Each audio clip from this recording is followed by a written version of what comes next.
ladies, I'm Caitlin Bohr and I'm your February Take 5 host. This month's theme is Finding Grace, and we have been meeting every Monday night virtually, so I'm coming to you straight from my living room.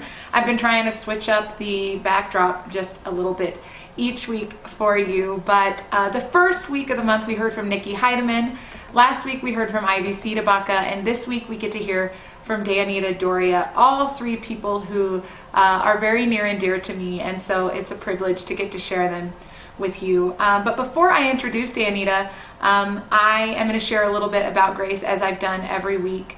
Grace is something for me that really wasn't a part of my Christian life until adulthood, really. It's something that I just didn't fully understand, and something that I didn't realize how much grace has for us.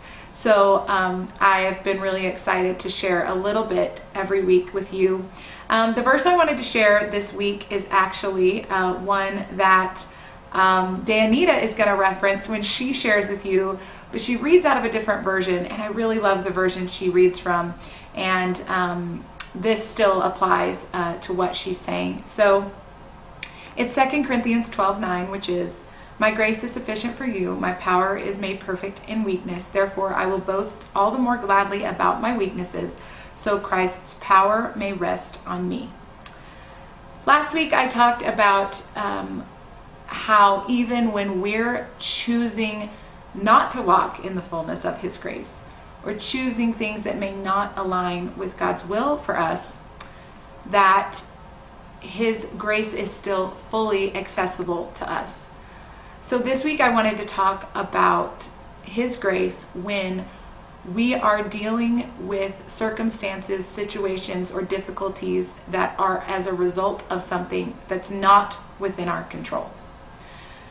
And so if you're dealing with something like that in your life right now, or when you inevitably do deal with a situation like that in the future, I just hope that 2 Corinthians 12:9 is a verse that you carry with you and that can be just within your heart, because His grace is the cure and the remedy for all brokenness. And even though God is so big, we'll never ever be able to fully understand why things happen like they do. His grace is sufficient, and His power is made perfect. His power is at work in our weaknesses, in our suffering, and in the times that we struggle. His power is at work. His grace is at work even in those moments, and that when we understand how much He loved us and loves us, and what grace is for us, then that is what will sustain us through those hard times. So Deyanira is someone who is extremely gifted in the area of encouraging you to do the right thing. Doing the right thing is very important to her, and it has always been such a blessing to me to have a friend who does constantly remind me without shaming me that doing the right thing is the best way. And I'm not kidding you. There have literally been moments when I've asked myself, what would Deyanira do right now? Like she's the little good angel on my shoulder. I don't know who the bad angel is, but Deyanira is the good angel. But beyond that, I, as her friend, have watched her walk through some very difficult seasons of life with beautiful grace. I could only hope that if I were to ever experience anything anywhere near what she has experienced, that I could do it with half the amount of grace that she did. I am so blessed to have her as a friend, and she also is a perfectionist. It is no coincidence that I have chosen a few perfectionists to share with you this month, and that's because they share from a place of humility. And Deyanira definitely does that, just as Ivy did last week. And so I am so excited to introduce my friend Deyanira Doria. Hey everybody, I'm Deyanira, and I'm really excited to be joining you for 5 on 5 this month. Now, full disclosure, I'm being transparent because I think it's important for us to be real and honest. But when I found out what this month's topic was going to be, I panicked a little bit because finding grace is not something that has come easily for me. It's taken me some time to really fully wrap my brain around it. I still am working through this. Wrapping my brain around it and accepting God's grace is something that it's a continued work in progress for me. Some of you are familiar with the Enneagram, some of you aren't. So the Enneagram is a tool, a personality tool that helps us determine, or can help us to determine, our motivations behind the things that we do, why we do the things that we do. And as I've learned more about the Enneagram and more about myself, I've found that I identify with a number that strives for perfection.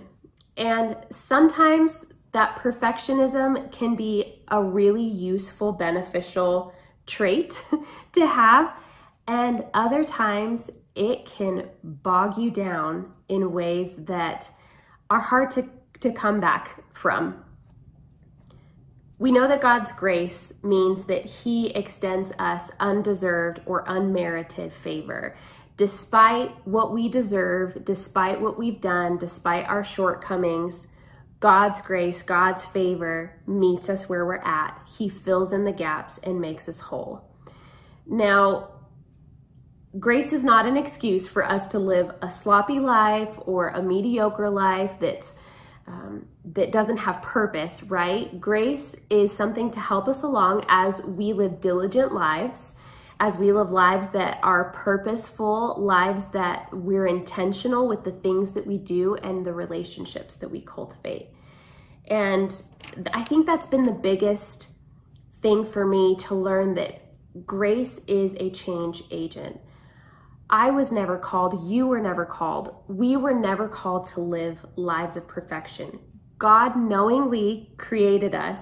He knew that we would fall short. He knew that we would miss the mark from time to time, yet He still chose us. He still chose you. He chose to create you and give you specific giftings that no one else has. You have gifts and talents and things to bring to the table that no one else does. And God's favor, His grace, helps us do those things.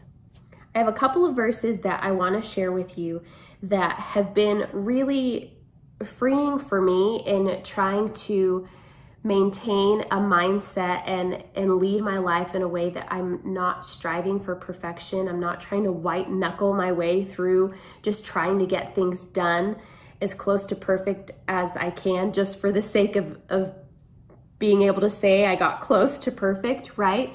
God didn't call us to those things. And these passages of scripture have really helped open my eyes to that. The first one is in 2 Corinthians chapter 12, verse 9. But He answered me, my grace is always more than enough for you, and my power finds its full expression through your weakness. So I will celebrate my weaknesses, for when I am weak, I sense more deeply the power of Christ living in me. So I'm not defeated by my weakness, but I'm delighted. For when I feel my weakness and endure mistreatment, when I'm surrounded with troubles on every side and face persecution because of my love for Christ, I am made yet stronger, for my weakness becomes a portal to God's power. I think we live in a really interesting time. We are ingesting a lot of information. I think it's safe to say that we experience sensory overload on a daily basis. And there are expectations, unrealistic ones for that matter, that we place on ourselves because of the things that we see on social media, on TV, wherever our eyes are turned to. There are things that we put on ourselves, expectations that society puts on us, that we have to live a certain way and we have to have certain things and look a certain way. And that's just not what God has for us. He never called us to meet unrealistic expectations. Now, God is going to ask us to do some big things for him, right? But it's when we seek him and we look to him and we spend time in relationship with him and getting to know him and praying to him that he's going to reveal the things to us that we need to do the things that he's called us to do. Because again, we have unique giftings and things to bring to the table that only you can do and only I can do, that God has called us individually to complete. And it's seeking him and letting him fill in the gaps, letting him be made strong in our weakness, letting his favor guide us, that we're going to see real change happen in ourselves, in the lives of the people that we love too. In closing, I wanted to read to you 1 Corinthians chapter 15, verse 10. But God's amazing grace has made me who I am. And his grace to me was not fruitless. In fact, I worked harder than all the rest, yet not in my own strength, but God's, for his empowering grace is poured out on me. Again, living a life that is worth living calls for sacrifice. There's some work to be done, but God will meet us every single time. He will equip you every single time to do what he's asked you to do. And his favor, that change agent, that unwavering grace, is going to be the tool to help us get there. One of the many amazing tools that God gives us. His kindness, his love, his mercy, his grace are what sets us up for success.